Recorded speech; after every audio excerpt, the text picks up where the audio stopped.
Какво става, хора? Днеска ще да атакуват пикловци и лигловци трета част. Този път имаме копие и ще ги набия, така че да не могат повече да влязат. Има го червения Дрисло. Червения Дрисло го има.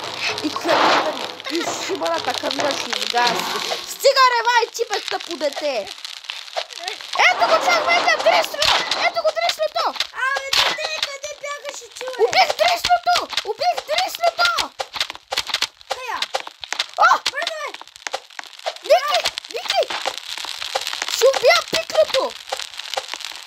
Вики, убихме ги. Браво! Хора, убихме пиклото и Дрислото. Това беше... Къде е червения? Ето го, убих го. Това беше трета част. Ще има и втора на пикловците. И ще има и четвърта на пикловците. Ай.